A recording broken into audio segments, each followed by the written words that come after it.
Bismillahirrahmanirrahim. Assalamualaikum warahmatullahi wabarakatuh. Alhamdulillah hamdan katsiran thayyiban mubarakan fi kama yuhibbuna rabbuna wa yarda. Asyhadu an la ilaha illallah wa asyhadu anna Muhammadan abduhu wa rasuluh. Amma ba'du.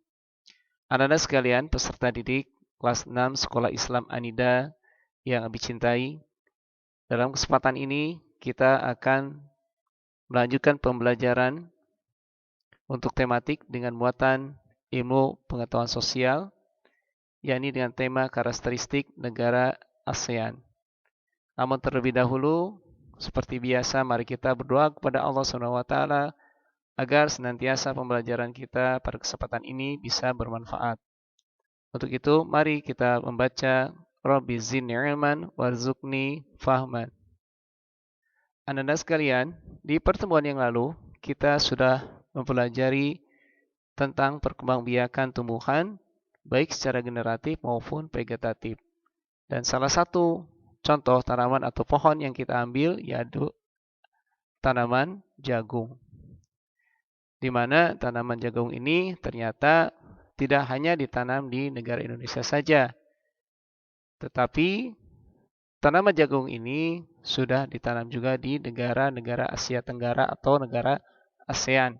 Salah satunya adalah di Vietnam dan mungkin di negara lainnya yang berada di wilayah Asia Tenggara.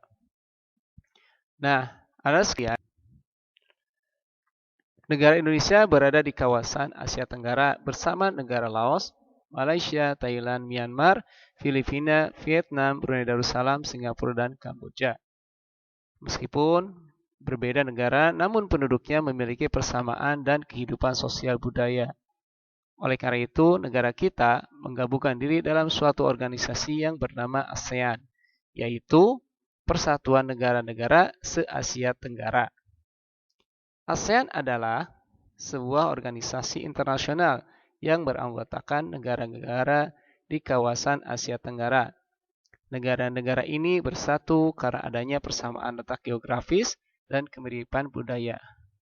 Dan ASEAN ini berdiri pada tahun 1967 yang dideklarasikan di Bangkok, ya, Bangkok, Thailand. Nah, berikut adalah beberapa persamaan dan perbedaan karakteristik negara-negara di Asia Tenggara. Yang pertama adalah pada sektor pertanian. Para penduduk di wilayah Asia Tenggara lebih kepada penggarapan sawah, kebun, dan ladang. Walaupun secara pada zaman ini sudah mulai berkembang di bidang industrinya. Kemudian, kulit penduduk asli di wilayah Asia Tenggara itu berkulit gelap dan berbadan kecil.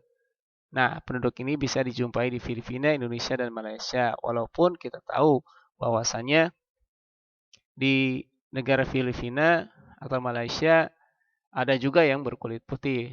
Begitupun dengan Indonesia. Nah, ini adalah karena ada percampuran dari ras. Yang ketiga adalah dalam hal agama atau kepercayaan. Sebagian besar penduduk Indonesia, Malaysia, dan Brunei Darussalam beragama Islam. Ya, walaupun memang ada yang beragama lain seperti Kristen, kemudian Hindu, Buddha, dan yang lainnya. Adapun negara anggota lainnya ada yang percayaan seperti Konghucu, Teisme, pemujaan leluhur, dan lain-lain. Nah, demikian yang bisa disampaikan. Itu sebagian dari karakteristik negara-negara di Asia Tenggara. Kita sekarang masuk kepada tugas. Tugasnya adalah di sini sudah ada bagan, ada tabel ya. Ada nomor, nama negara, nama sungai, dan nama gunung. Ini adalah nama-nama negara yang masuk dalam ASEAN. Tugasnya adalah silakan Anda sekalian mencari nama sungai dan nama gunung di tiap-tiap negara yang berada di wilayah Asia Tenggara, yakni ada Indonesia, Laos, Vietnam, Kamboja, Thailand, Malaysia, Singapura, Brunei Darussalam, Filipina, dan Myanmar. Jangan lupa, silakan berdoa terlebih dahulu sebelum mengerjakan tugas agar Allah Subhanahu wa taala memudahkan Anda sekalian.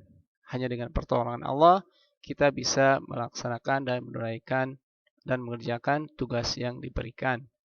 silakan Anda sekalian bisa mencari referensinya baik di buku paket di kelas-kelas yang bawah ataupun bisa melihat di Google. Tapi ingat, setelah mencari di Google, Anda sekalian tidak diperkenankan untuk membuka situs-situs yang tidak diperkenankan. Demikian yang disampaikan kesempatan ini. Semoga yang sedikit ini bisa bermanfaat dan menambah ilmu kita sebagai seorang siswa atau thalabul ilm. Barakallahu fikum. Kita tutup dengan doa kafarat. Subhanallah wa bihamdik, asyhadu an la anta astaghfiruka wa atubu ilaik. Assalamualaikum warahmatullahi wabarakatuh.